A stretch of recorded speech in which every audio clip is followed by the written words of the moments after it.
तो हम पिछले मुलाकात में देव देवताओं की बात कर रहे थे कि आदमी मोक्ष क्या होता है,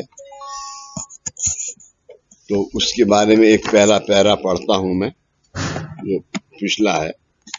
देव देवताओं ने कृपा आशीर्वाद देने पर भी जो लोग आज दुखी हैं, कृपा आशीर्वाद देने पर भी आज जो लोग दुखी हैं, इसका एक अन्य महत्वपूर्ण कारण यह है, सुन धीरज जी, महत्वपूर्ण कारण यह है कि कीर्तन, पुराण या अन्य धार्मिक ग्रंथों के वाचन से कई व्यक्तियों के मन में, कई लोगों के मन में ऐसी भावना निर्माण होती है कि देव देवताओं की सेवा तथा आराधना कर अपने हाथों हुई इस सेवा द्वारा हमें मोक्ष प्राप्त हो। ये बहुत, यानी इसका मतलब है शर्त लगी है। इसका मतलब है शर्त लगी है, या एक कॉन्ट्रैक्ट है कि तुम मुझे दुआ दो तो मेरा मोक्ष होगा, प्राप्त हो। उनका ये सदहेतु जो इस प्रकार जन्म के बारे में होता है, इस उद्देश्य से अन्य लोग अनभिक्ष होने से ये व्यक्ति वर्षों तक सेवारत रहने के बावजूद उसका फल परिवार को प्राप्त नहीं होता। उसका फल परिवार को प्राप्त नहीं होता। मुक्ति और मोक्ष प्राप्ति के लिए इस व्यक्ति ने यदि सेवा को स्वीकार किया हो, तो उस व्यक्ति ने अज्ञानवश सेवा व्यक्तिगत स्वार्थ के लिए की है, व्यक्तिगत स्वार्थ के लिए की है,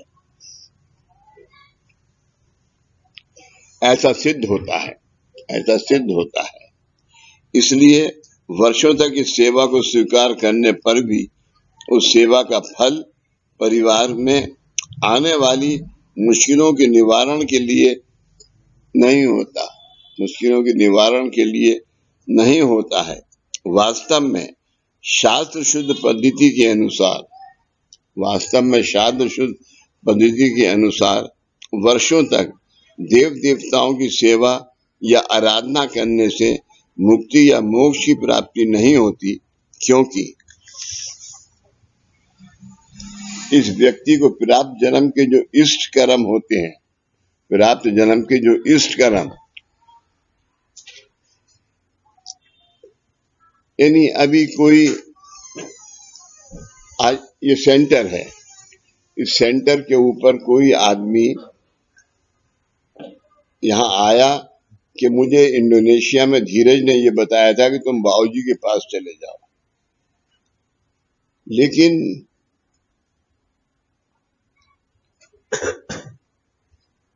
ये एक रास्ता है बाबा का, मगर इसके पीछे जो जो जो जो ज्ञान है वो ये है कि वो बाबा का कोई,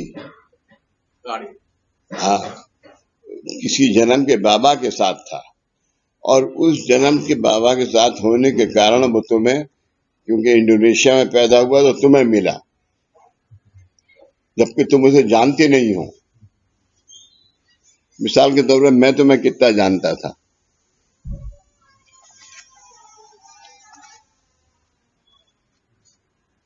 तो वो कर्म उसको लेके आया, तो वो है तू सगुण मणु की एक रूप रे, तू सगुण मणु की एक रूप रे। सगुण निर्गुण एक रूप है, सगुण निर्गुण एक ही रूप है।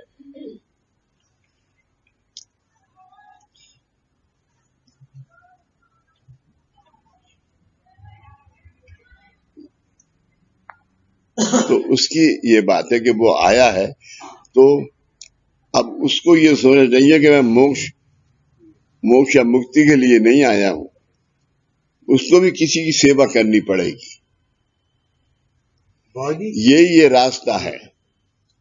आज ओमकार साधना को सिद्ध करने के बाद दादा ने क्या बताया कि सामूहिक ओमकार साधना हफ्ते में 1 दिन करो, तो इसका जो ओमकार की लहरी है, ओमकार की जो लहरी है वो बहुत बड़ी होगी, उसको समाना मुश्किल है। अपने लिए तुम कर रहे हो या अकेले कर रहे हो तो वो तुम्हारे लिए, या तुमसे आज जो मिलने वाले हैं उनके लिए, लेकिन जो सामूहिक साधना है उसकी लहरी बहुत बड़ी होगी और दूर तक जाएगी।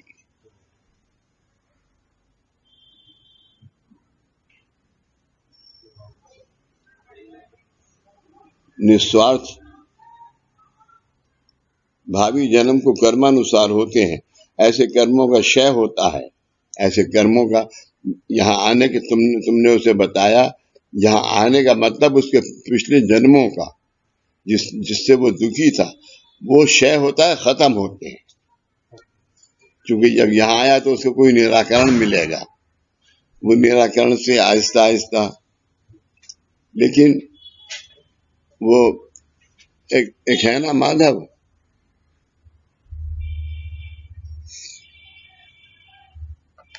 एक कहावत है कि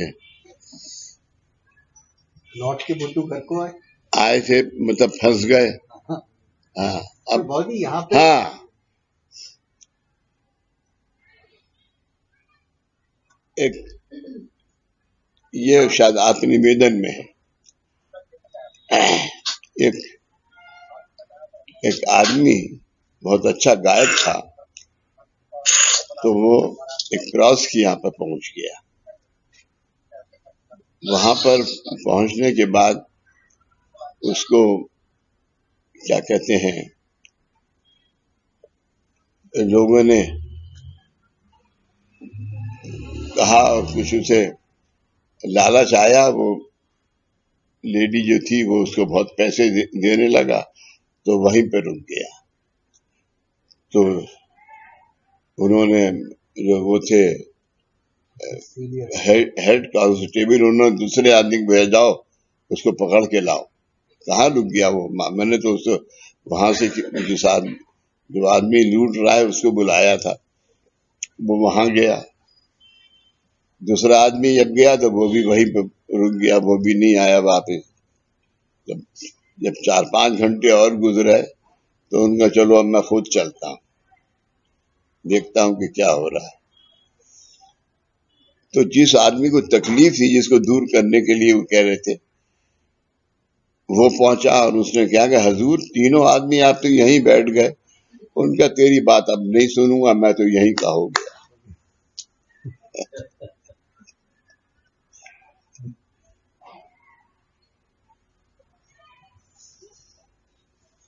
प्राप्त होना ये सहज धर्म है। इसलिए यदि आप कर रहे सेवा के प्रति निस्वार्थ होंगे, ये आपका स्वार्थ नहीं है कि धीरज इंडोनेशिया से आया है, अब ये इरादा है कि बाबूजी इसकी जेब में तो काफी कुछ होगा, कुछ देने वाला होगा, जब वहां से आया है कमाई करके लाया है, वो नहीं।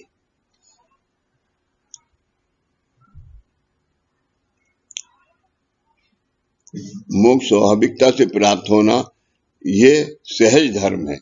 इसलिए यदि आप कर रहे सेवा के प्रति निस्वार्थ होंगे, कर रहे सेवा के प्रति निस्वार्थ होंगे, तो इस सेवा का लाभ आपके परिवार के अन्य लोगों को होने में किसी भी प्रकार की अड़चन निर्माण नहीं होगी, अड़चन निर्माण नहीं होगी। अब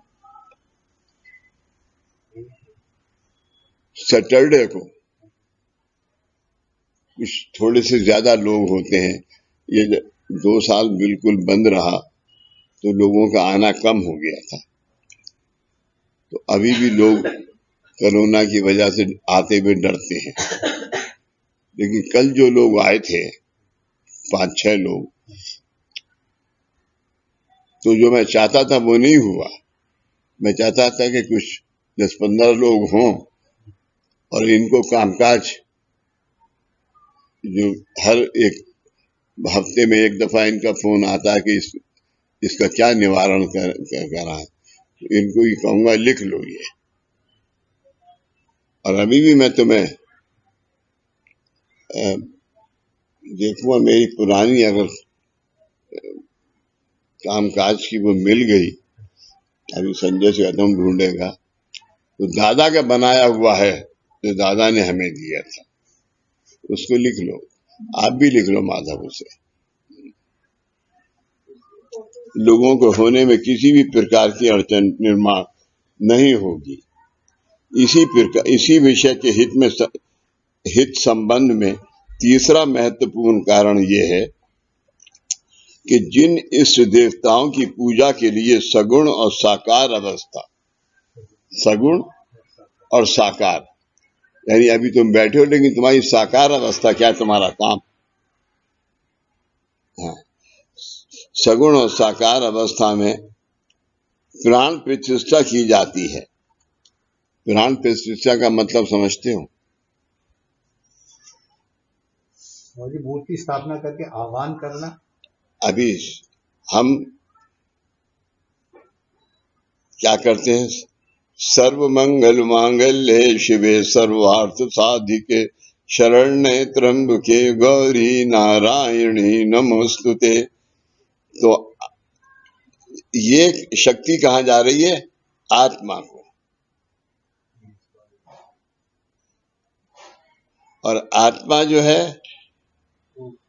गुरु का अंश है। आज के दिन कैसी पोजीशन है हम सब की? चैतन्य अवस्था में। आज तुम कोई गलत काम करो तो तुम्हें पीछे से कोई रोकेगा, वो तुम्हारी आत्मा है।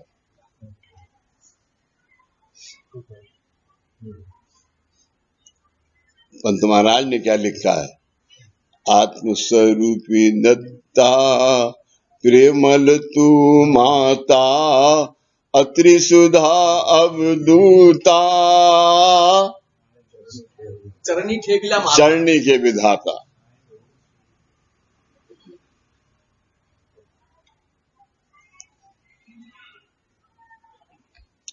प्राण प्रतिष्ठा की जाती है और वे देवताएं जो कृपा आशीर्वाद देते हैं वे निराकार समझते हो, जिसकी कोई लिमिट नहीं है।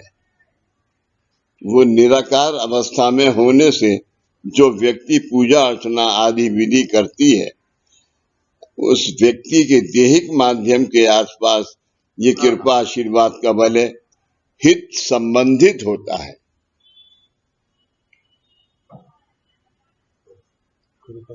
देह रूप के हित संबंधित होता है। क्योंकि आज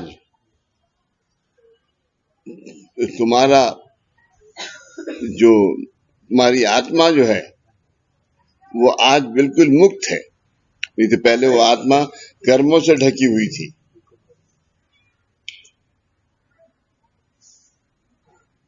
इसलिए हृदय स्थान को कारण दीक्षा है, गुरु दीक्षा है। हित संबंधित होता है। जब ये व्यक्ति परलोक से धारता है तब ये कृपा बल है। जो निराकार व्यक्ति परलोक से धारता है तब ये बल है, कृपा बल है। जो निराकार रूप में होता है वे नेति में विलीन होता है। नेति में नेचर के अंदर विलीन होता है। आज उसको फिर से जन्म हुआ, वो विलीन उसको धारण करता है। वो भले उसको धारण होगा। इसमें किसी का कोई कार्य करने का नहीं है, ये नेचर का है। ये होता है।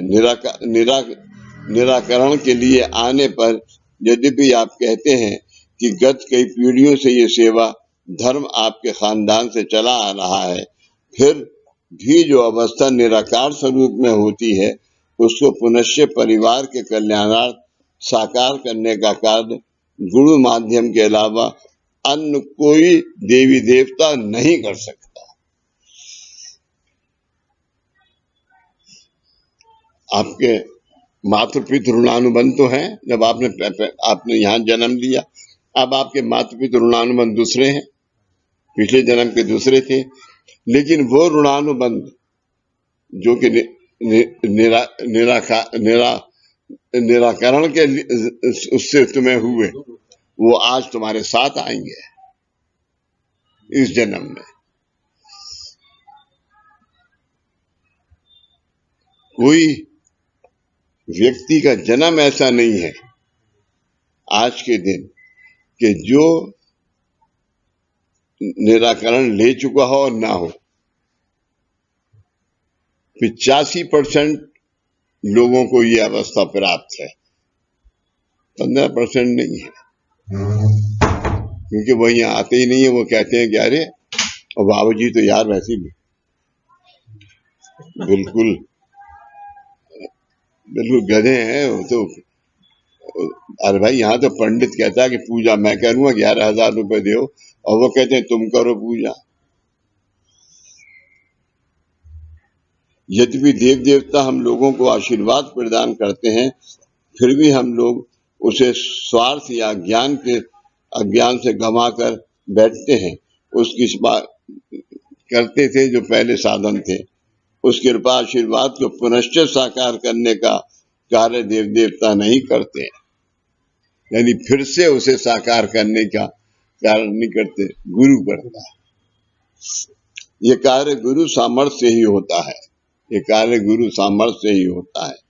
इस शास्त्रीय सिद्धांत के अनुसार आप भक्तगण जब मार्गदर्शन के लिए आए थे, जब मार्गदर्शन के लिए आए थे, उस समय आपको प्रथमता जो उपासना दी गई उसका उद्देश्य यही था कि आपके खानदान के दिवंगत व्यक्तियों ने आज तक अपने खानदान के इष्ट देव देवताओं की मनोभाव से जो आराधना की और जो कृपा आशीर्वाद प्राप्त होने पर भी वह साकार नहीं कर सके, वह अनेक पीढ़ियों की धरोहर आप भक्तों को कल्याण और सुरक्षा के लिए सुयोजित करते हैं।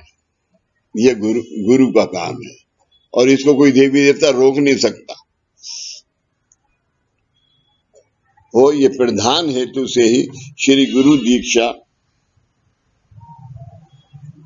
दीक्षा द्वारा ये सेवा आपके देहिक माध्यम के साथ जोड़ देते हैं।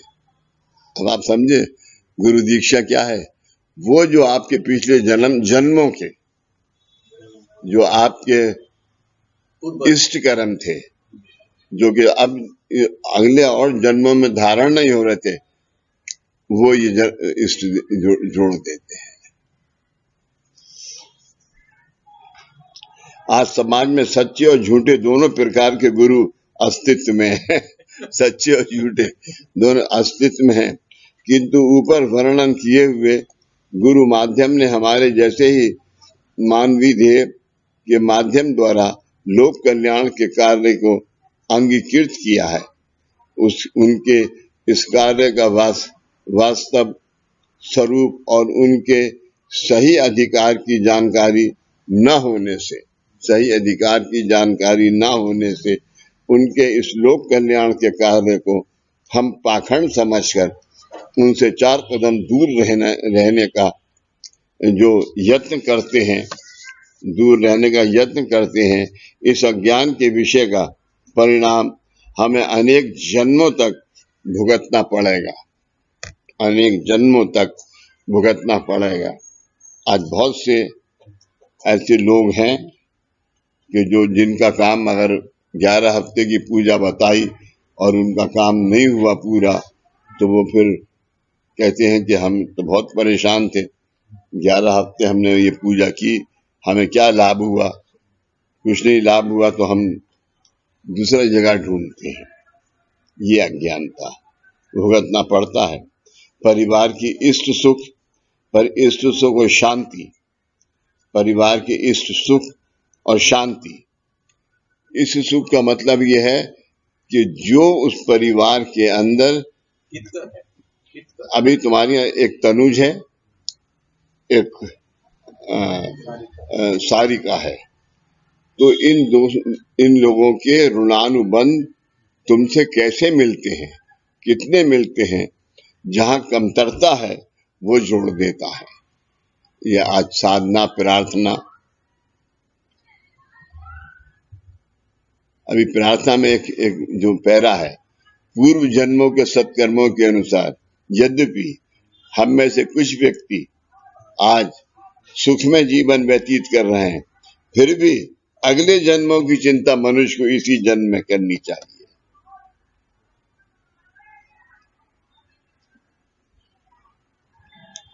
प्राप्ति खानदान की परंपरागत कुल देव देवताओं का कुलाचार, कुल धर्म, कुलोपासना इन पर निर्भर करती है। इस मार्ग से पहले माधव, मुझे नहीं लगता कि कोई आदमी ये जानता था कि कुल धर्म कुलाचार क्या है, और इन दोनों का की अगर ये दोनों को जानता भी है तो उसे ये नहीं पता कि इसकी कुलोपासना क्या है।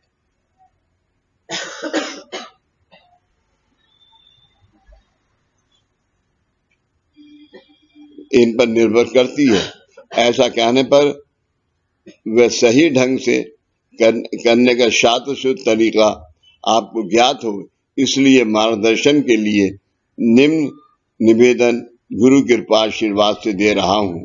दादा का लिखा है, दे रहा हूँ। अभी नवरात्र है, तो क्या है, आप कुलधर्म कुलाचार की प्रार्थना है आपके पास? ये दादा ने सिद्ध की है। अब आप देखिए बाबा दादा ने कार्य क्या करके रखा।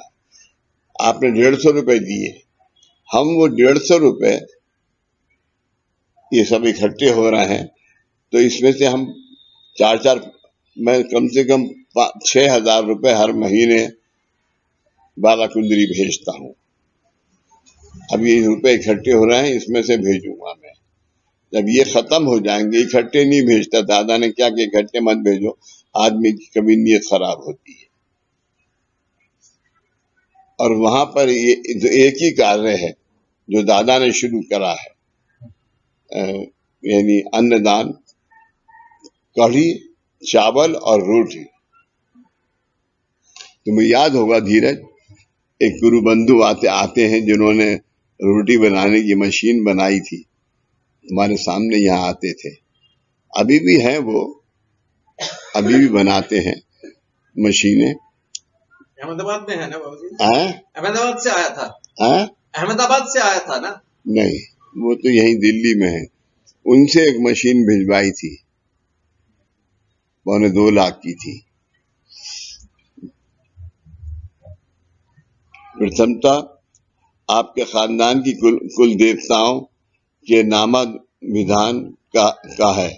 इसकी जानकारी अधिकारी साधकों से करवानी चाहिए। कुल देवताओं के नाम विधान का है। कौन सा देवता तुम्हारा कुल देवता है, तुम्हें नहीं पता।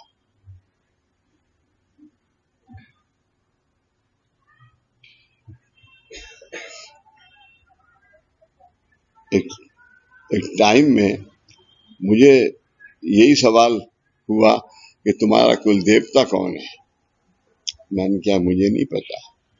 तो उन्होंने क्या कि जाओ अपने गांव जाओ और ढूंढो कि कुल देवता कौन है, वो मुझे बताओ आके। मैं गया, उन्होंने क्या, ये कुल देवता होते क्या है, ये कुल देवता होते क्या है ये नहीं पता। लिहाजा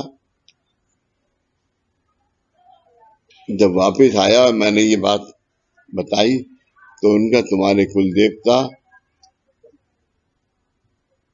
तिरुपति महाराज हैं। और याद दिलाई कि तुम वहां गए थे जब तिरुपति महाराज, तो उन्होंने तुम्हें, एक पंडित ने रोक के तुम्हें 5 मिनट दिए थे कि उनका अभिषेक कर लो।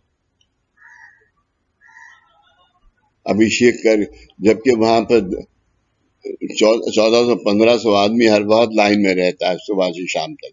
सुबह 4 बजे से। और तुम्हारी कुलदेवी भी है, तुम्हारी कुलदेवी जो है वो वैष्णो देवी है। ये सब क्योंकि अलग अलग खानदान के परंपरा अनुसार ऋषि जनों ने कुल धर्म, कुलाचार और कुलोपासना के दृष्टि से, आज तुम्हारा कुल धर्म, कुलोपासना, कुलाचार क्या है? साईं बाबा बाबा, यही कुल धर्म है, यही कुलाचार है और यही कुल देवता है जिनकी कुल उपासना हम कर रहे हैं। बाबा ने दादा को दिया 1968 में, तुम्हें याद होगा जब दादा आगरे से लौट गए थे, तब उस वक्त क्या कहते हैं, ये शुरू हुआ।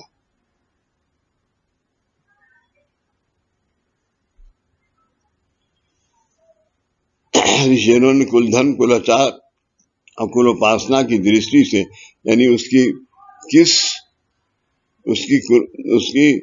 कुलोपासना, उसकी पूजा क्या है। आज तुम्हारे पास कोई नया आदमी वहां इंडोनेशिया में आता है, उसको प्रार्थना दे दो, वो 5 हफ्ते प्रार्थना कर चुके तो उससे कहना 11 दफा ओम श्री साईं नाथाय नमः बोल। जब वो भी कर चुका तो उससे कहो कि तू अब 21 दफा सर्व मंगल मांग ले बोल।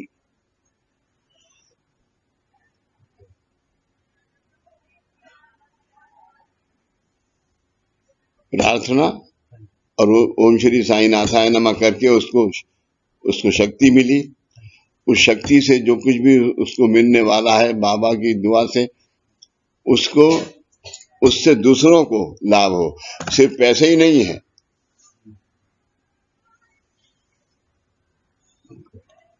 विभिन्न देव देवताओं के निश्चिति की है। जिस खानदान की कुल स्वामिनी श्री महालक्ष्मी है, उस खानदान का कुल स्वामी श्री ज्योतिबा या केदारनाथ है। श्री महालक्ष्मी का पीठ कोल्हापुर में स्थित है और श्री ज्योतिबा का स्थान भी कोल्हापुर के पास ही है। जिस खानदान की कुल देवता श्री महासरस्वती हैं, उसका स्थान तुलजापुर में स्थित है। ये भी महाराष्ट्र में जगह तुलजापुर स्थित है। और उस खानदान के कुल स्वामी श्री खंडोबा का स्थान जेजुरी में है। पूर्व काल में ये पीठ और स्थान बहुत दूरी पर होने से भक्तजनों को उनके दर्शन के लिए बार बार जाना संभव नहीं था।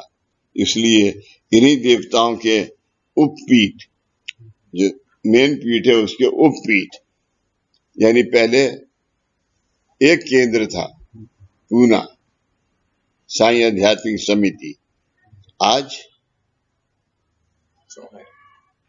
कम से कम दादा ने जो खुलवाए थे तो दादा ने 18 सेंटर बनाए थे दिल्ली के समीप। लेकिन आज के दिन फर्ज कर लो कि जैसे कराड़ में है, 3 जगह खुल गए। बाबूजी से धीरज नाराज हो गए तो उन्होंने अपना सेंटर शुरू कर दिया।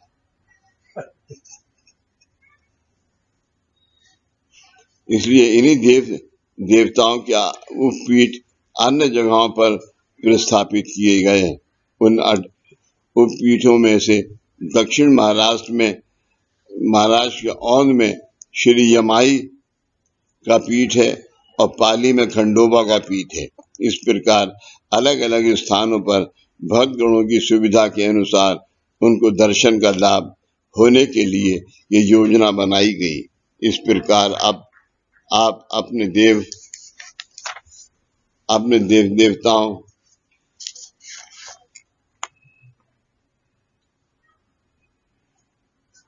तरीके से करते हैं या नहीं, ये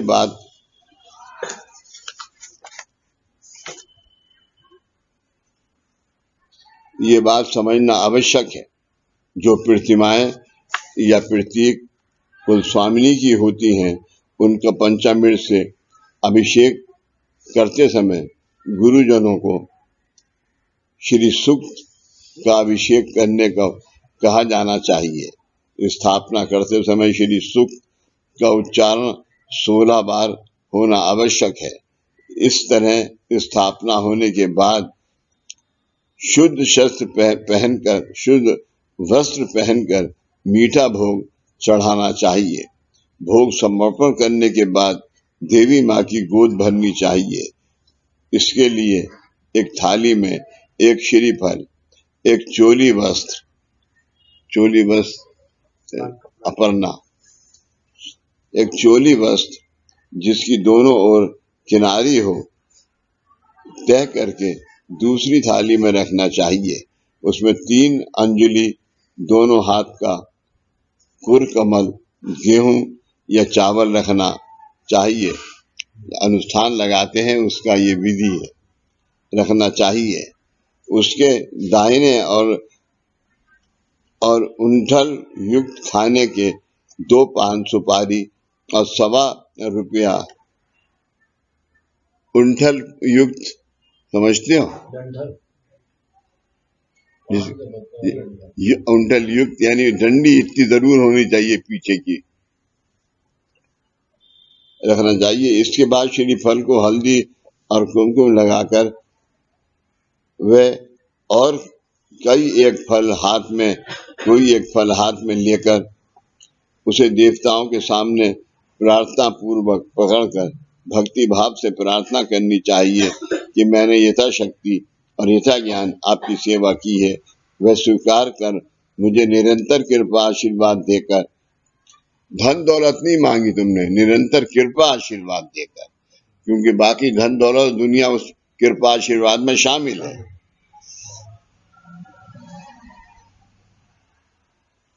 सेवा करने का मौका दीजिए। ये गोद भरने की थाली शाम से पहले भगवान के सामने रखनी चाहिए। जिस सुहागन के हाथों ये गोद भरने का साहित्य रखा गया है, उसी के द्वारा वह गोद का साहित्य स्थानीय देवता के मंदिर में पहुंचाने के बाद अन्न ग्रहण करना चाहिए। गोद भरते समय सुहागन को पल्लू किनारी वाली साड़ी पहननी चाहिए। आजकल तो वो बेल बॉटम, आजकल क्या पहनते हैं? बेल बॉटम जीन्स, शैला, शरारा, ये पहने हुए शरारा, ये जो ये पहने हुए शरारा।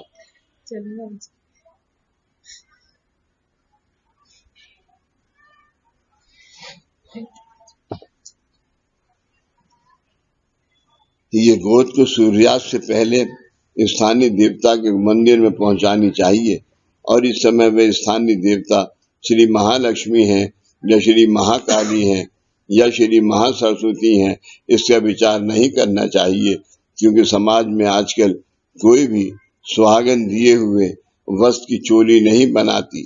इस कारण उनके द्वारा उसी वस्त्र की लेन देन पुनश्च शुरू होती है। अब जिस कुल स्वामिनी की स्थापना आपने करनी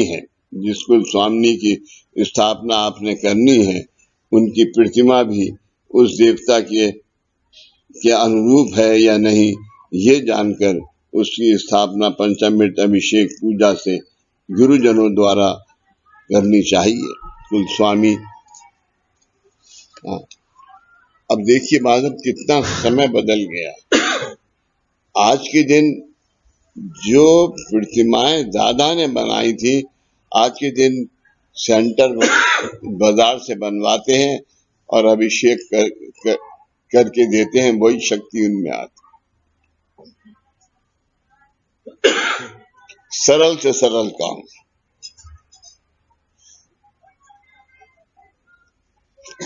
स्थापना में पुरुष सूक्त या रुद्र सूक्त का उच्चारण होना चाहिए। इसको कोई जानता है, हम भी नहीं जानते, होना चाहिए। इन दोनों सूक्तों को 11 बार गुरुजनों द्वारा पठन करवाना चाहिए।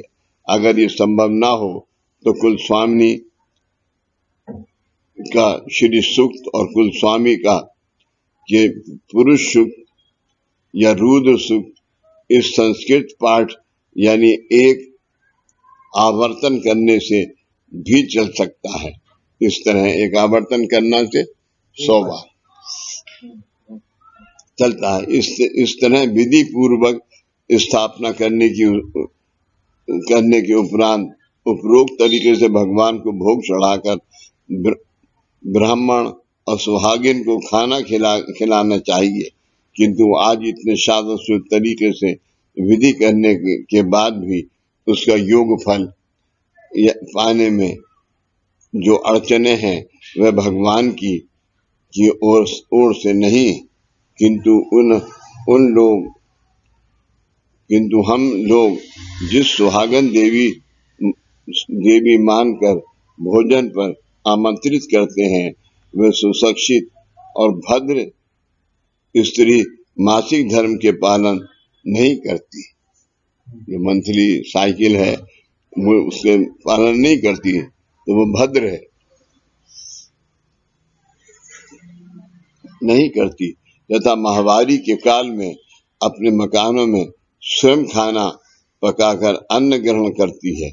इसका पालन न करना यद्यपि आज समाज में फैशन बन गया है, फिर भी आज के बदलते युग में फैशन बल होकर भी जो गृहणियां माहवारी के उस आयोग काल में अन्न ग्रहण करती हैं उनको सुहागन के रूप में मानना ये देवताओं को आज भी स्वीकृत नहीं है। देवताओं को आज इसीलिए दरगाह शरीफ में लेडीज अलाउड नहीं है, लेकिन कुछ दरगाहों में है लेडीज अलाउड,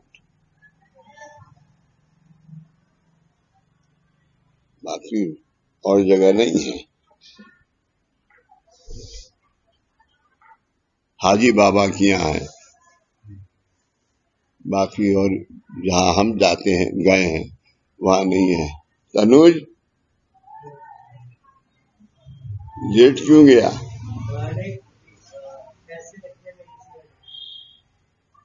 बाबूजी मेहरौली में भी तो नहीं है ना?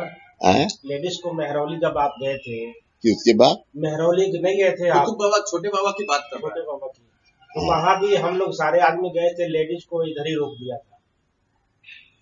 स्वीकृत नहीं है, इसलिए हम लोग यद्यपि सुहागन को खाना खिला दिया इस विचार से समाधानी है, फिर भी जिस भाव व्यक्ति से ये विधि हम करते हैं उसका फल हमें प्राप्त नहीं होता है। कुल स्वामिनी की स्थापना करने के बाद उसके अब माधव हमने क्या किया?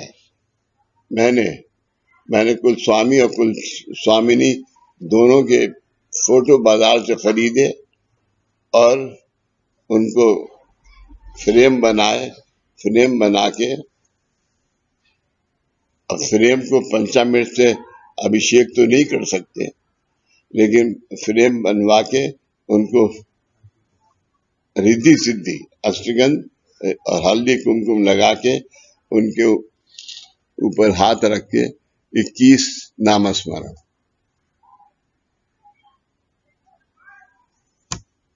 यह आज की विधि है। और ये करके 3 दिन के लिए बाबा के चरणों में रख दिया। भाजी आज एक आरती करी, उसमें गुरु नामस्मरण ही सहज निरंजन, मतलब खाली नामस्मरण ही निरंजन है और करने की जरूरत ही नहीं है। क्यों? उसमें एक आरती है ना भाजी, दत्ता जी भाई आज करी है निरंजन। निरंजन तो ज्योत है ना, मतलब प्राप्त नाम स्मरणी वो आरती में आता है बाबूजी, सहज निरंजन प्राप्त नाम स्मरणी, केवल नाम स्मरण करने से ही सब कुछ है।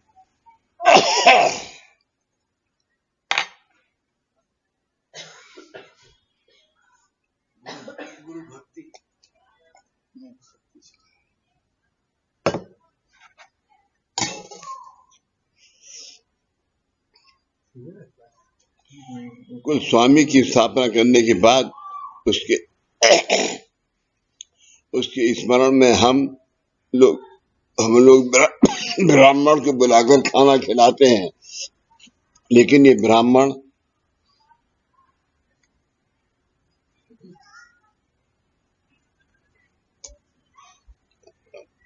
चरण छूने दो ना, तुमने मेरे चरणों पे चादर ढकी है तो मुझे तो अपने चरण छूने दो।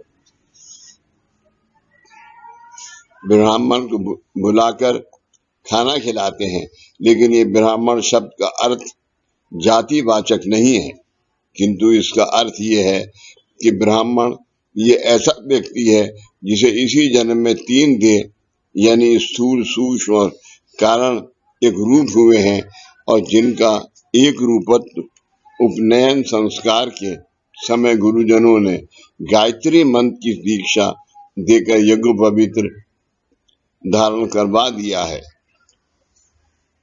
जब यज्ञोपवीत शुरू हुए तो उस वक्त दादा थे, तो दादा ने कहा कि ये अभी अगर ये यज्ञोपवीत अगर गायत्री मंत्र से कराएंगे तो गायत्री मंत्र तो लोगों को धारण होना 21 दफा या 108 दफा करना मुमकिन नहीं है। इसलिए ओम श्री साईं नाथाय नमः। बाबूजी हमने 1 साल किया।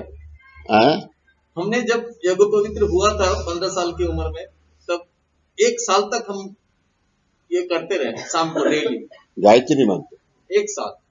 अच्छा, वो हमें पंडित जी ने बताया था कि 1 साल करना पड़ेगा। हाँ, तभी तुम्हें ये पीठ में तुम्हारे दर्द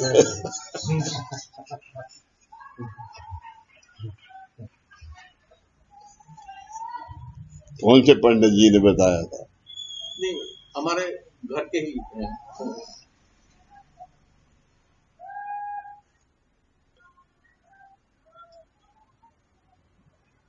अच्छा बाबूजी, मैं आपसे एक चीज समझना चाहता हूँ, क्या जनेऊ जो है सभी आदमी को पहनना चाहिए या नहीं? बिल्कुल पहनना चाहिए, और बच्चा 7 साल का हो जब से पहनाना चाहिए। तुम पहनते हो नहीं अभी जनेऊ? मैं इसका आदर भी करना चाहिए उस जनेऊ का। 3 धागों का पहनते हो या? 3 धागों का। अच्छा, मैं समझा 1 का पहनते हो। 3 धागों का, जब से आपने बताया 3 धागे का ही पहनते हैं। हाँ। लेकिन पहले तो कहीं कहते हो कि मेरी शादी नहीं हुई है अभी? नहीं, जनेऊ तो बाबूजी ये बड़ा पहलवान आदमी है, यही बीवी से 7 बच्चे पैदा किए इसने। क्योंकि जिस यज्ञ पवित्र से ये दे तीनों अवस्थाओं को एक रूप बनाकर भविष्य में विद्या, संपत्ति और संतति आदि सुखों का लाभ लेने के लिए बलवान करने का हेतु वेद शास्त्र का है, किंतु यज्ञ पवित्र अपने शरीर के बाहर फेंक देने के साथ साथ वह हेतु भी हम अपने शरीर के बाहर कर देते हैं। ऐसे व्यक्तियों की को विद्या, संपत्ति और संतति बड़े कष्ट से करनी पड़ती है। इतना ही नहीं तो विवाह रोत्तर जीवन में वांछित संतति की उनकी अपेक्षा भी पूरी नहीं हो पाती है। वांछित संतति, ये पीछे वाली लाइन पढ़ेंगे, पीछे वाली लाइन पढ़ेंगे तो समझ नहीं आता। उसमें वो क्या कह रहे हैं कि बाबूजी के जनेऊ बदलना नहीं है क्या? समय गुरुजनों ने गायत्री मंत्र की दीक्षा देकर यज्ञोपवीत धारण करवा दिया है, किंतु जिस यज्ञोपवीत से ये देह तीनों अवस्थाओं को एक रूप बनाकर भविष्य में विद्या, संपत्ति और संतति आदि सुखों का लाभ लेने के लिए बलवान करने का हेतु वेद शास्त्र का है, किंतु यज्ञोपवीत अपने शरीर के बाहर फेंक देने के साथ साथ वह हेतु भी हम अपने शरीर के बाहर कर देते हैं। आज इसका क्या कारण है? आज हम क्या करते हैं?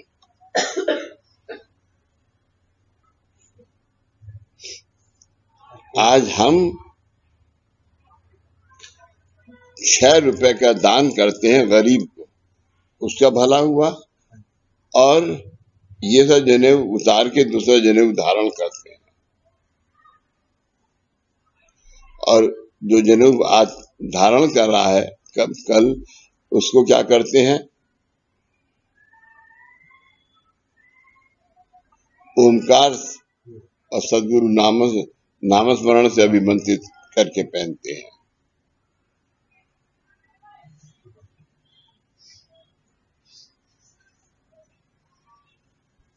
ये अवस्था पहले पांच यानी 15 गांठियों में लोग जनेऊ पहनते थे।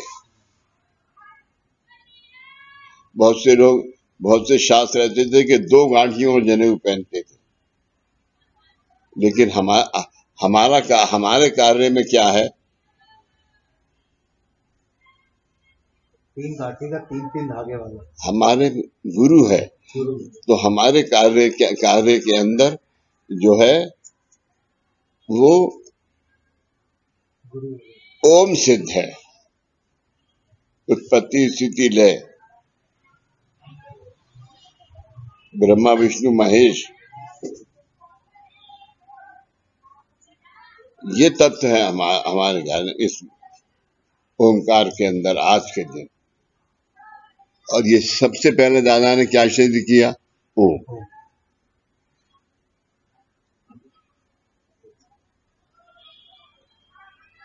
सबसे इम्पोर्टेंट जो बात बाबा ने करी है वो ये है कि इस मार्ग के अंदर पूजा कम है। क्यों कम है? क्योंकि हर कार्य निराकरण सिद्ध है, ओंकार साधना सिद्ध है, आरती साधना सिद्ध है, मुलाकात साधना भी सिद्ध है। आरती साधना में क्या है, शब्द ब्रह्म है।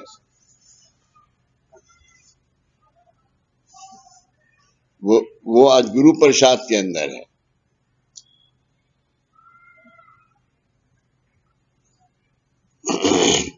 गायत्री मंत्र की दीक्षा देकर यज्ञोपवीत धारण करवा दिया है। किंतु जिस यज्ञ पवित्र से ये दे तीनों अवस्थाओं को एक रूप बनाकर भविष्य में विद्या संपत्ति और संतति आदि सुखों का लाभ लेने के लिए बलवान होने का सदहेतु वेदशास्त्र का है। किंतु यज्ञोपवीत अपने शरीर के बाहर फेंक देने के साथ साथ वह सदहेतु हम अपने शरीर के बाहर कर देते हैं। ऐसे व्यक्तियों को विद्या संपत्ति और संतति बड़े कष्ट से करनी पड़ती है। इतना ही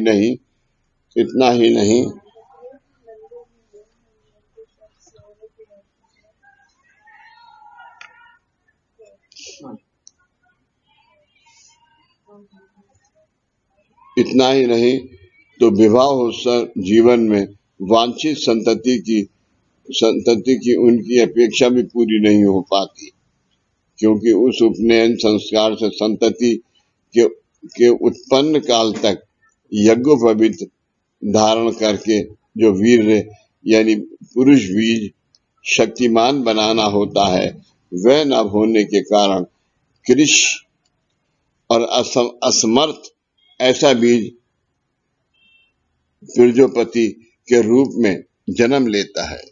समझ गए इसका मतलब?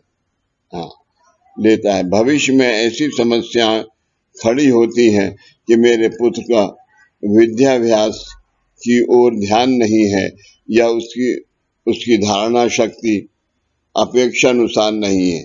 जो गलती हम स्वयं करते हैं और हमारे धर्म ने हमारे हित के लिए बनाया हुआ शास्त्र सुसंग्रह के अज्ञान में हमने ही निरर्थक ठहराया, उसका फल भविष्य में इस तरह मिलता है। जिन व्यक्तियों को यानी हम आज अगर इस मार्ग के जो बताया हुआ है उसको अगर दूसरे उससे करें तो उसका फल कैसे मिलेगा? तो उसका फल भविष्य में इस तरह मिलता है। जिन व्यक्तियों को उपनयन विधि के बाद यज्ञोपवीत धारण करने में शर्म आती है, उनको ब्राह्मण के हैसियत से भोजन करने का अधिकार नहीं है।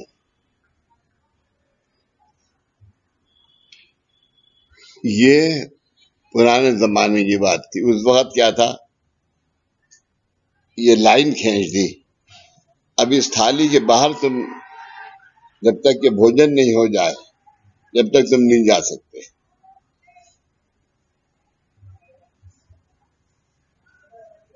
लेकिन आज ऐसा नहीं है, अन्न को हाथ जोड़ा, खा लो।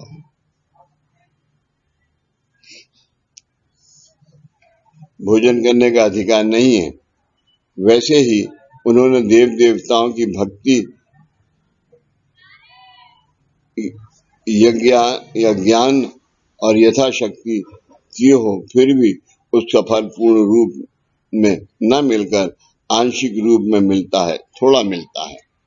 इसके अलावा यज्ञोपवीत धारण करने का दूसरा महत्वपूर्ण कारण यह है कि जब आप विवाहित होते हैं, उस समय जिस वधू का आप कन्यादान के रूप में स्वीकार करते हैं, वह दान कन्यादान नहीं है, किंतु आपके सामने जो वधू है उसके जन्म कर्म का आपने किया हुआ स्वीकार है, उसके जन्म कर्म का किया हुआ स्वीकारा है। ऐसा ये शास्त्रीय सिद्धांत है। जन्म के समय आपने अपने स्वयं का, यानी कितनी सरल बातें हैं जो हम रोज हमारे सामने आती हैं और हम करते नहीं, और उन सरल बातों की विधि कितनी सरल है।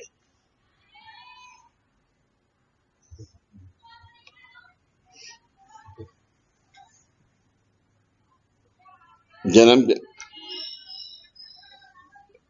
पिछले जमाने में क्या, आजकल भी किसी भी गुरु के पास जाइए तो उसकी फीस, सिर्फ मिलने की फीस जो है वो हजारों में होती है। माधव, मेरी जिंदगी के साथ सामने ₹1.25 का बीड़ा था, फिर महंगाई बढ़ी तो ₹5.25 का हो गया, फिर और बहुत से फूल हो ये वो नहीं मिलते तो दादा ने ₹11 का किया, मगर अब दादा इस धरती पे है नहीं तो 11 से 12 नहीं हो सकते।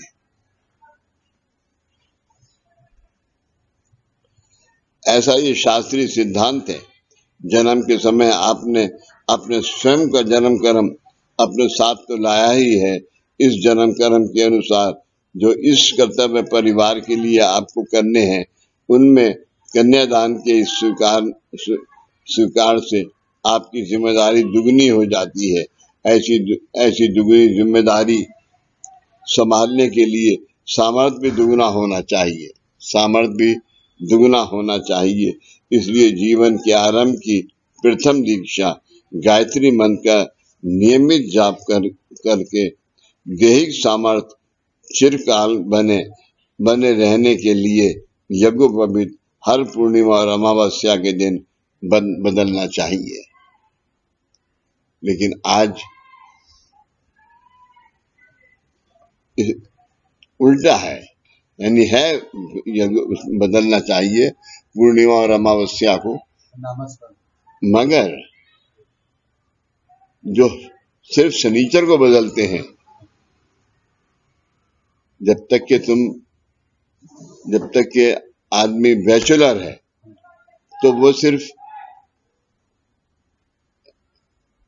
वो पूर्णिमा अमावस्या को बदलेगा। जब 3 जने हो जाएंगे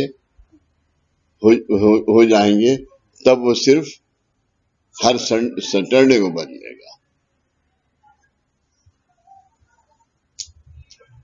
बाबूजी, मैं एक से मिला था वहां पे। मैं बता रहा हूँ बाबूजी, एक बहुत पहले कोई वो आए थे वहां पे कामकाज के लिए। तो मैंने पूछा कि उन्होंने जनेऊ पहना हुआ। मैंने कहा बदलते कब हो? बदलते ही नहीं। मैंने कहा फिर कहते जब कभी हुआ तो बदल दिया, ना कोई बदलने की उनकी प्रोसेस। ऐसा नहीं पूजा पाठ करने वाले हैं, पर उनको पता ही नहीं है बाबूजी कि जनेऊ का मतलब करना क्या है। वो मतलब गंदा बहुत हो गया, साल 1.5 साल 2 साल क्या, तब बदलना। एक बड़े आसान तरीका ये है इसको समझाने का। इसमें 9 धागे हैं, तो 3-3 के 9 हैं। तो इधर वाला बाएं हाथ का धागा जो है ये कौन है? ये आप है। और इधर वाला आपका अगला जन्म है, और बीच वाला गुरु है। तो आपके ये दोनों जन्म को मिलाने का कार्य जो है वो गुरु कर रहा है। पिछले जन्म, यह जन्म और गुरु।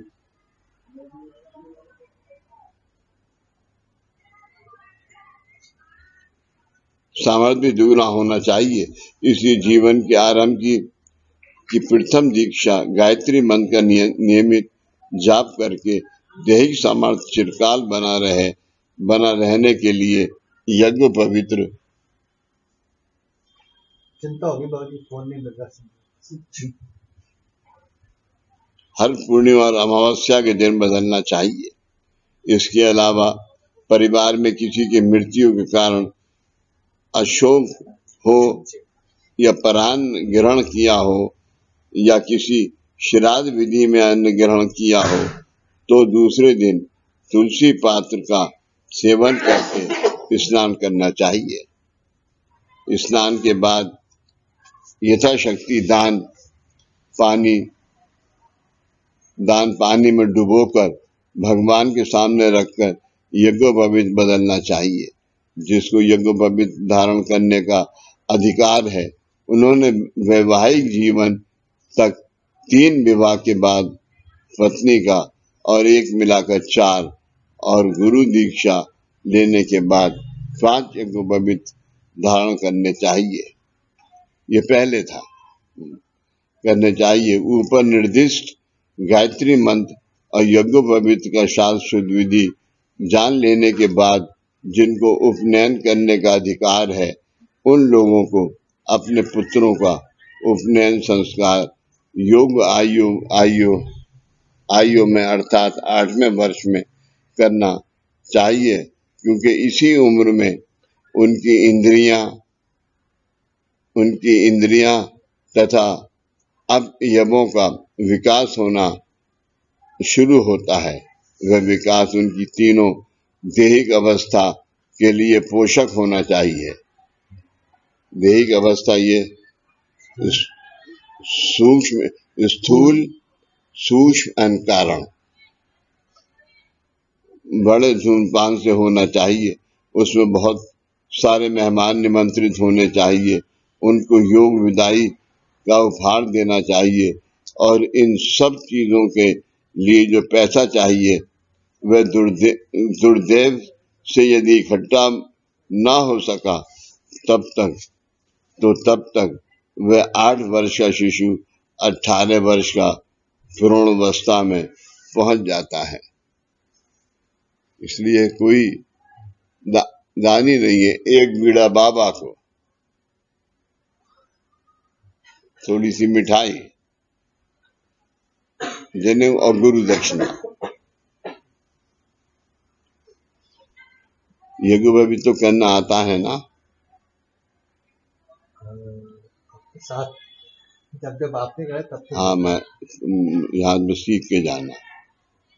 इकट्ठा ना हो सका तो तब तक वे 8 वर्ष का शिशु 18 वर्ष का प्रौढ़ अवस्था में पहुंच जाता है। उस पुत्र की ये 18 वर्ष तक की अविकसित स्थिति भविष्य में विद्यार्जन के बाद जब वह संसार में नौकरी या पेशा करने का प्रयत्न करता है, इतना नहीं तो उसकी अपेक्षा से अधिक महत्वाकांक्षा पूरी हो ऐसी इच्छा प्रदर्शित करता है। ऐसे समय वह 18 वर्ष का अविकसित जीवन उसके नौकरी व्यवसाय प्राप्त करने में या महत्वाकांक्षा की पूर्ति करने में मुक्ति करने के प्रयत्न में कम पड़ता है। यानी शादी या विवाह या ऐसे कोई कार्य, बिजनेस या धंधा या नौकरी, तो कर्म नहीं है तो उससे ये काम नहीं होता, कम पड़ता है। सूक्ष्म भक्तजनों, इस कर्तव्य की जिम्मेदारी भगवान की ना होकर आप लोगों की ही है। आपके जीवन का योग विकास ये तनुज वो करता है ना, जनेऊ बदलता है। हाँ, तुझसे पूछ रहा हूँ।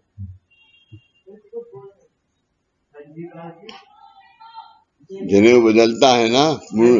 अब अमावस्या आ रही है, कल सूर्य ग्रहण था। परसों ही बदला हुई पूर्णमासी पे। पूर्णमासी में करने के प्रयत्न कम पड़ते हैं। सूक्ष्म भक्तजनों, इस कर्तव्य की जिम्मेदारी भगवान की ना होकर आप लोगों की है। आपके जीवन का योग विकास होने के लिए भगवान ने सब तरह का इंतजाम किया है, लेकिन आप लोग अज्ञानवश ये जन्म के परम पवित्र फल को अनुचित ढंग से परखते हो, तब मैं दुखी हूँ। ये बाबा का कहना है। अनुचित ढंग अपनी सोच के हिसाब से बाबूजी, इसका मतलब तुम्हारा और विचार होता है और उससे सोचते हो, अरे पुराने जमाने में तो ये होता था। अभी तुम गुरु मार्गी हो। आज तुम्हारे हर कार्य के अंदर तीनों तत्व हैं। सूक्ष्म भक्तजनों, इस कर्तव्य की जिम्मेदारी भगवान की ना होकर आप लोगों की है। आपके जीवन का योग विकास होने के लिए भगवान ने सब तरह का इंतजाम किया है, लेकिन आप लोग अज्ञानवश ये जन्म के परम पवित्र फल को अनुचित ढंग से परखते हो, तब मैं दुखी हूँ। और फिर भी भगवान मेरी पुकार को आज भी प्रतिसाद नहीं देते हैं। क्या इस तरह कहना उचित है? भगवान को दोष देना उचित है?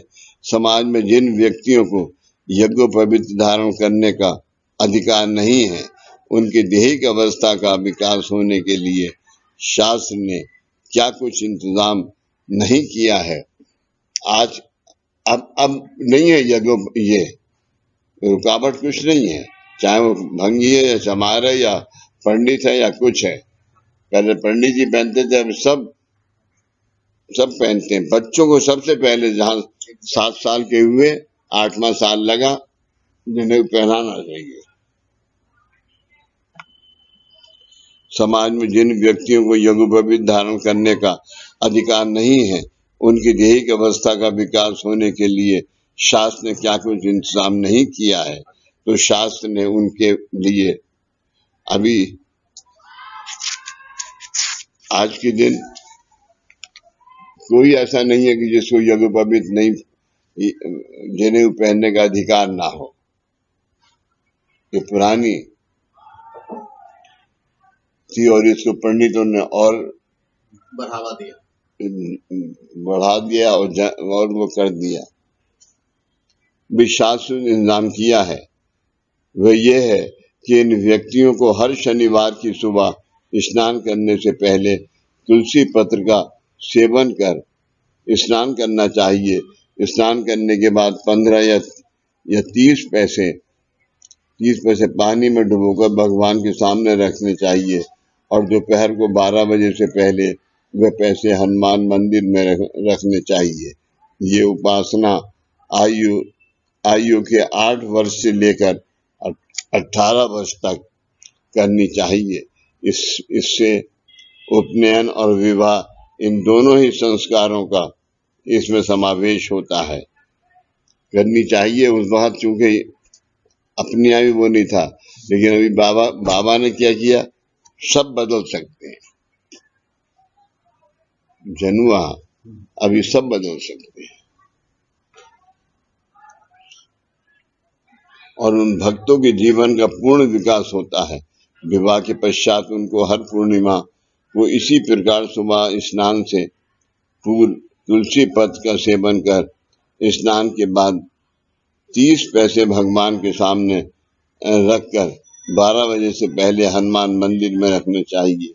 इसके अलावा समस्या अमावस्या के दिन अमावस्या अमावस्या अमावस्या के दिन अमावस्या के दिन रखकर ये दान व बिल्व पत्र शंकर भगवान के मंदिर में रखना चाहिए।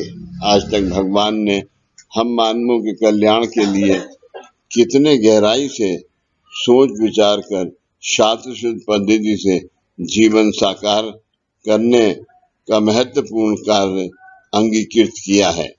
वह अनंत रूपी भगवान ने हम सब लोगों के प्रति उसके निजी संतान के समान लगाव रखा है।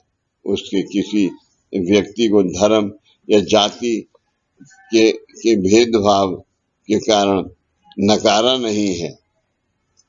आज यहाँ क्या पता कौन किस जाति का है, सब पंडित ही तो नहीं है। सबको अपनी ही संतान मानकर भगवान अन्न वस्त्र और मकान का प्रबंध रात दिन कर रहे हैं। ऐसा होते हुए भी आज के विज्ञान युग में हम लोग खुद को सुशिक्षित और विचार संपन्न हैं ऐसा बताते हैं, किंतु अपने स्वयं के आचार और विचार की ओर बारीकी से देखें तो असमाधान, जाति भेद, निंदा, दूसरों को कम आंकना, मैं ऊंचा वह नीचा, इस तरह का गहरा विष हमने पैदा कर रखा है। जंगली अवस्था से हम सुविधा अवस्था में पहुंचने पर भी मूल अवस्था में जो गुण धर्म है हम लोगों में हैं, वे अभी भी वैसे ही कायम हैं। इसलिए संसार में शांति बनाए रखने के लिए जो प्रयत्न राष्ट्रवादी पुरुष कर रहे हैं, वह शांति क्या केवल संभाषणों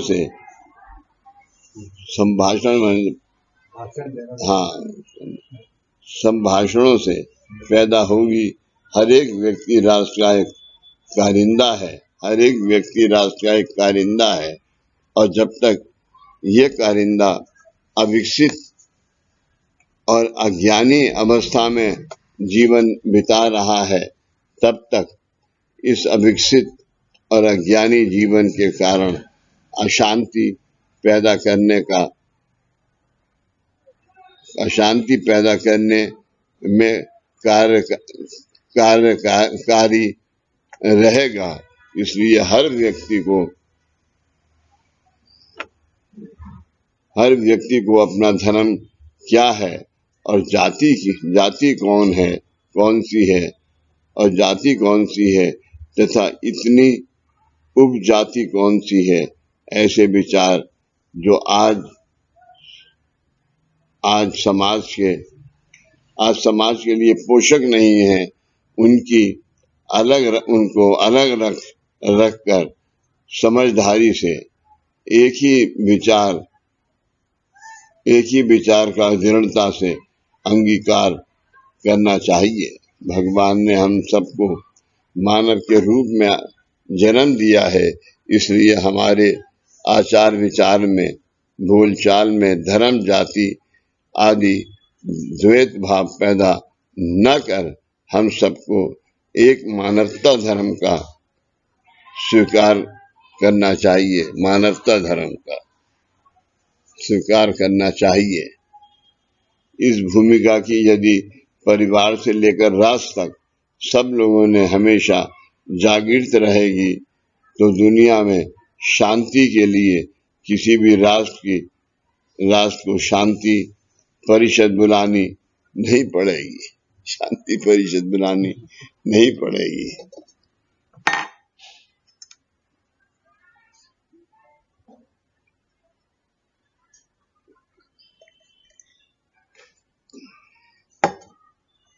पॉलिटिशियन को समझना चाहिए बाबूजी।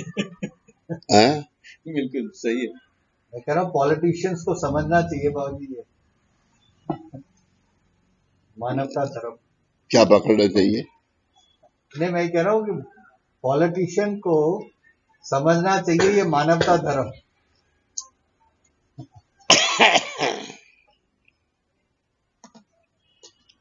इनका भी अंत आएगा। परमात्मा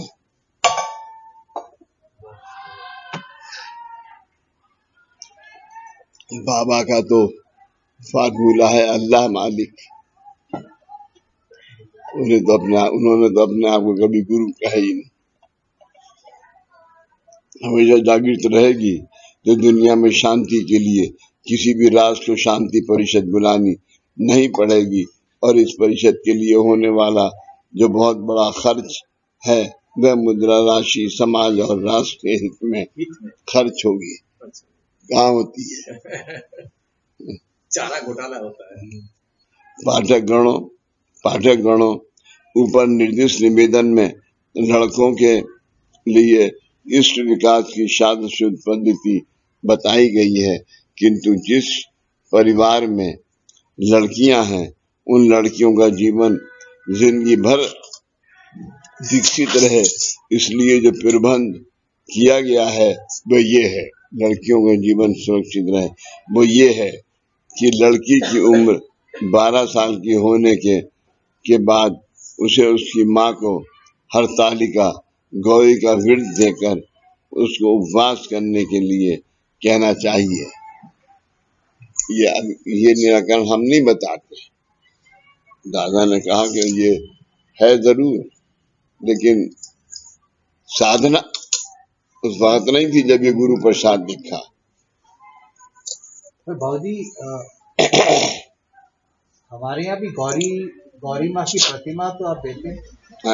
गौरी माँ की प्रतिमा तो देते हैं? क्या देते हैं? गौरी माँ की प्रतिमा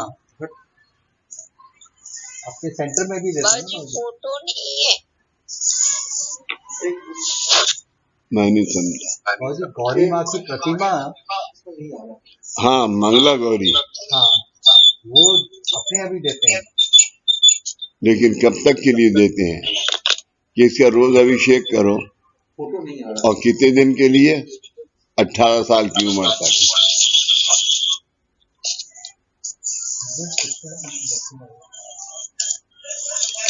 हरतालिका गौरी का व्रत देकर उसको उपवास करने के लिए कहना चाहिए।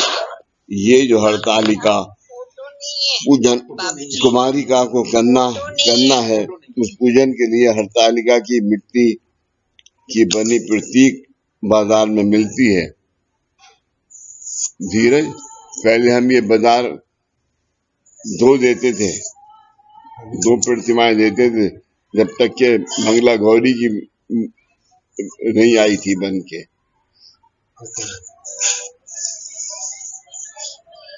मेरे पास अभी भी रखी होंगी ऊपर मिट्टी की बनी, पूना से लाता था मैं।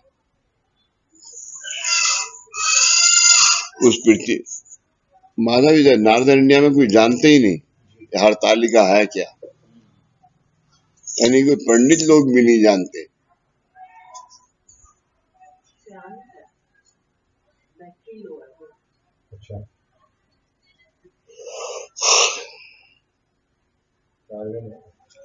उस प्रतीक की रचना इस प्रकार होती है कि 2 कुमारियां आमने सामने बैठी होती हैं और उनके बीच में शिवलिंग होता है। क्या आपको इस प्रतीक की पहचान हुई है? जब इस प्रतीक को पूजा के लिए सामने रखा जाता है तब दाहिने हाथ की ओर जो प्रतीक है वह पार्वती का बाल रूप यानी कुमारी का है, और बाएं हाथ की ओर की प्रतिमा पूजा करने वाली कुमारी का है। शास्त्र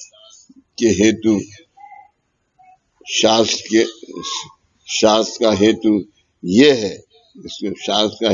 है, ये पूजा करने वाली कुमारी पार्वती के साथ बैठकर भावी जीवन का भविष्य काल साकार करे। भावी जीवन का आने वाले ये जो जीवन है भविष्यकाल उसको साकार करे। इस पूजा विधि में कुमारी को ये इच्छा व्यक्त करनी होती है कि विवाह के बाद मुझे पराये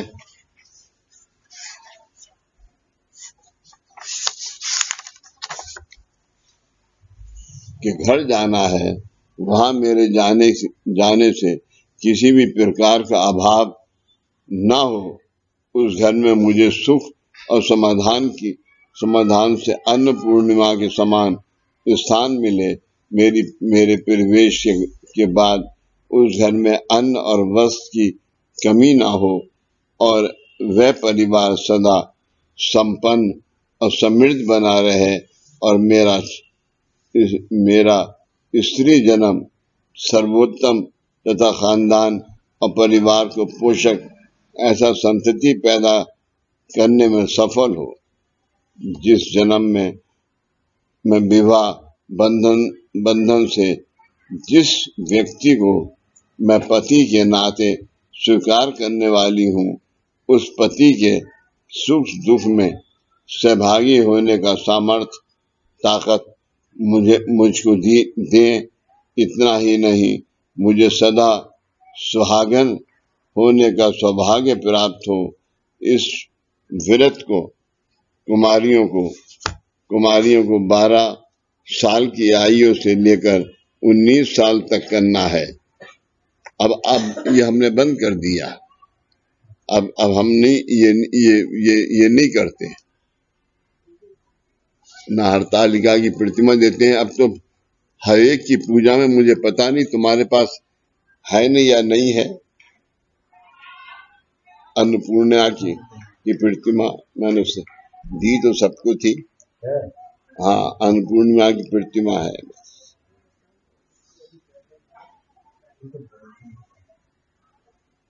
क्या हुआ? मैं वो बहुत बाद में गौरी माँ की पूजा के लिए वो कह रही कि हमारे पास भी है वो सारिका के। मैंने कहा वो बाद में बात करें। नहीं वो ठीक है, वो दिया है बाबूजी ने पहले सब मुझको दिया। गौरी माँ अन्नपूर्णिमा की इसकी प्रतिमा है, जिसके गले में मोती पत्ते छोटे छोटे मोती का हार तार में पिरोया हुआ है। लीना करती है लीना सुबह करती है बाबूजी सेवा।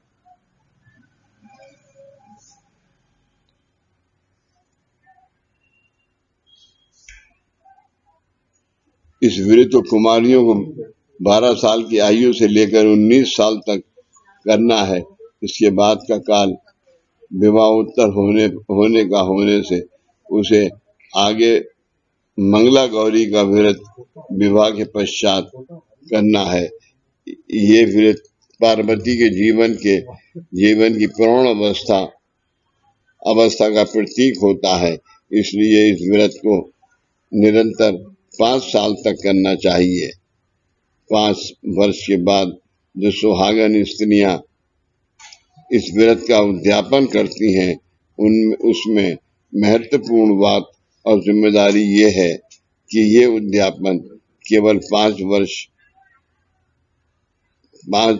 वर्ष किए हुए मंगला गौरी का न होकर कुमारी अवस्था में किए हुए हरतालिका व्रत के 7 वर्ष और आगे के 5 वर्ष मिलाकर 12 साल मिलाकर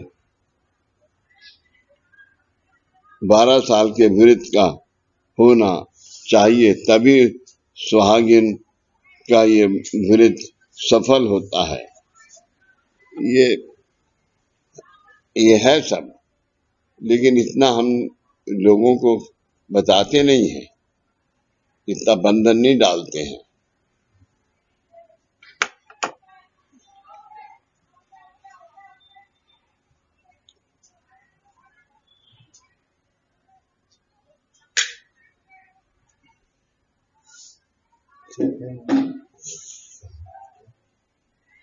फिर बीड़े की बात कर रहे थे आप।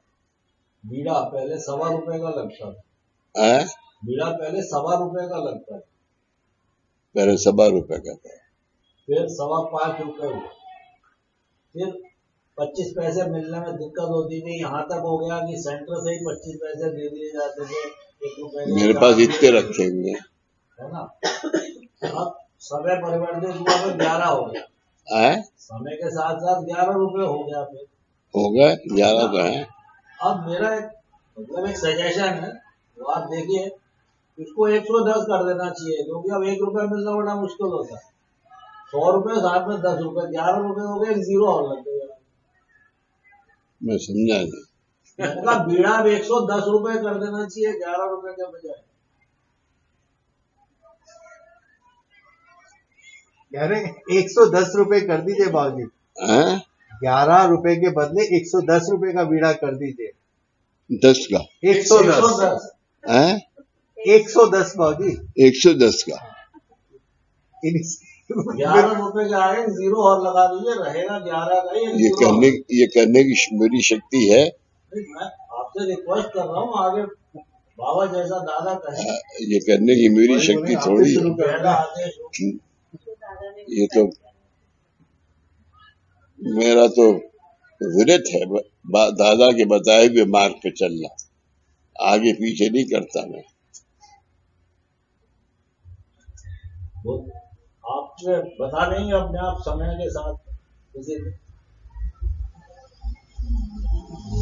वो बाबा कोई करना होगा तो दादा का कोई अपना संदेश आप तक पहुंच जाएगा, संदेश आ जाएगा, वो करने की जरूरत नहीं है। अच्छा बाबूजी, एक चीज मैं कहना चाहूंगा कि 1.25 रुपये था, वो 5 कोसों के लिए था, तो 25-25 के हिसाब से 5 जगह डिवाइड हो गया। 1.25 रुपये था 5 कोसों के लिए, आपने बताया ना कि 1.25 रुपये था 5 कोसों के लिए। 5 कोसों के लिए, जो 5 कोस है हमारे, 1.25 रुपये था 5 कोसों के लिए। 1.25 रुपये कितने हुए? 5 कोस नहीं हुए? 5 कोस हुए। आज 11 रुपये है, उसको कैसे डिवाइड करेंगे? दादा से पूछ। नहीं, मैं आपसे समझना चाहता हूँ बहुत ही। मुझे समझ नहीं, मैं तो ये 11 रुपये गुरु के मार्ग से दे रहा हूँ। तो कहने का मतलब आप ही ने बढ़ाया है ना, 11 रुपये 1.25 रुपये से बढ़ा के 11 रुपये किया है, तो आप समझाइए थे। हमारे यहाँ पर हमारे मार्ग में क्या चीज इम्पोर्टेंट है? 3, 5, 7, 9, 11, 18। अभी गुरु ने बनाए, क्यों बनाए तो मैं एक्सप्लेन कर सकते हो? नहीं, मैं तो नहीं कर सकता। मैं भी नहीं कर सकता, इसीलिए तो आपसे पूछा मैंने कि उसका 1.25 रुपये का समझ में आता है। मैं भी नहीं कर सकता। 11 रुपये का वो थोड़ा सा मतलब मुश्किल होता है, इसीलिए मैं आपसे समझ। इसीलिए तो 6 रुपए कर दिए। गरीब को दान देने के लिए भी 6 रुपए कर दिए ना। हाँ।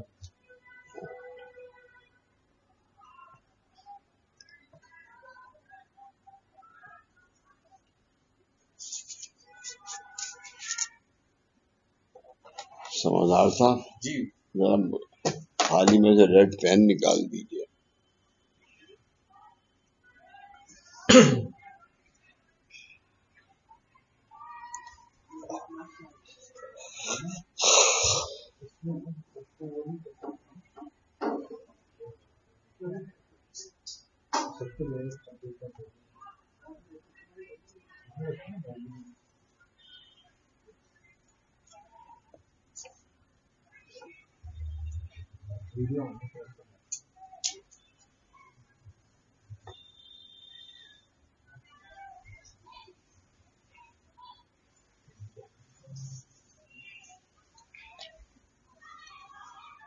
क्या तारीख है आज बाबू जी 21, 21,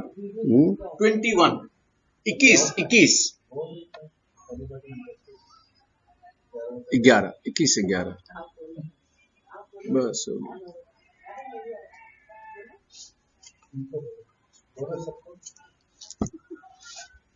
प्लीज आप सब ऑन कर लें अपना वीडियो, बाबूजी से प्रणाम कर लीजिए। ये दादा 4 दिन पीछे चले ना। हाँ हाँ सही बात है। क्या हुआ? मीना कह रही है सब लोगों को जो ऑनलाइन है, ज्यादा नहीं है, वीडियो ऑन कर रहे हैं कॉल।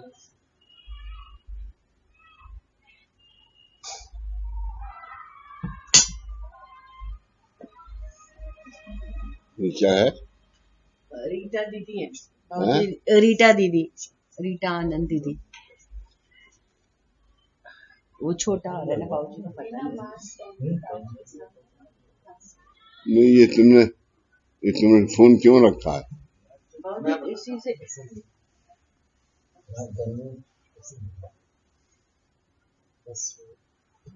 अब आप इनको बाबूजी ये आपसे बात कर लेना चाहती हैं। बात कर रही है? हाँ जी। सब बाबूजी आपको प्रणाम करना चाहते हैं। सभी कोई मुलाकात खत्म हुई तो सब प्रणाम करना चाहते हैं, तो आप बोलेंगे तो सब बोलेंगे। रीटा नमस्कार। आप अनम्यूट करें। तबीयत ठीक है?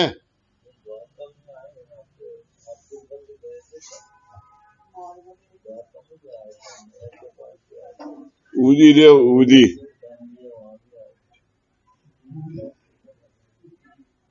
ऊदी खाओ सुबह शाम। चलो बाबूजी ओमकार 11 ओंकार।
सदा सर्वदा योग तुझा गणावा, तुझे कारणी देव माझा पणावा। उपेक्षु नको गुणवंता अनंता, रघुनायका गणेची आता। उपासनेला दृढ चालवावे, भूदेव संतासी सदा नमावे। सत्कर्म योगे वैवाल भावे, सर्वामुखी मंगल बोल भावे। जा जा ठिकाणी मन जाए माझे, त्या त्या ठिकाणी रूप तुझे नीचे बितो मस्तका जा ठिकाणी कहते तुझे सत गुरु पाए दानी। सच्चिदानंद सदगुरु साईनाथ महाराज की जय। श्री गुरुदेव दत्त सदानंद आचार्य गुट सच्चिदानंद सदगुरु श्री पंत महाराज की जय। श्री सद्गुरुनाथ दादा महाराज की जय। श्री गुरुदेव दत्त।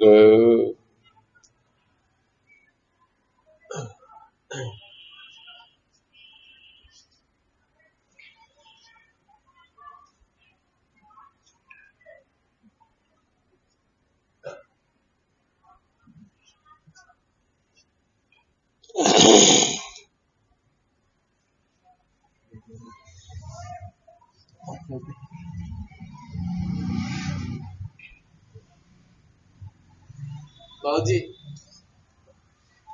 मैं हम अवधान ध्यान और चिंतन तीन अवस्था, तो ओंकार साधना के बाद में हम 3-5 ओंकार करते हैं, तो ये हम ध्यान अवस्था में करते हैं।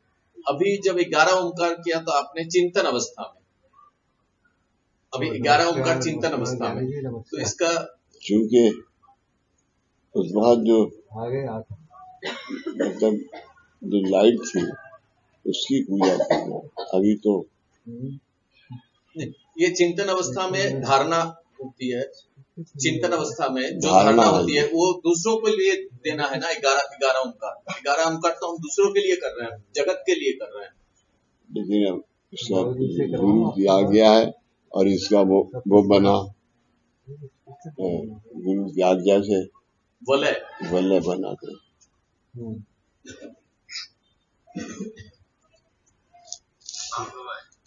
आइए बाबू जी को प्रणाम करें। बाबू जी कल याद कर रहे थे आपको।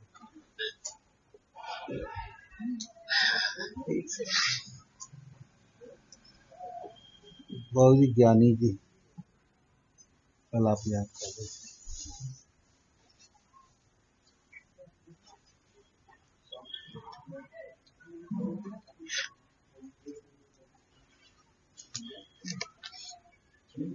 बाबूजी नमस्ते। नमस्ते ज्ञानी, नमस्ते। कैसे हो बाबूजी आप? बाबूजी बिल्कुल ठीक।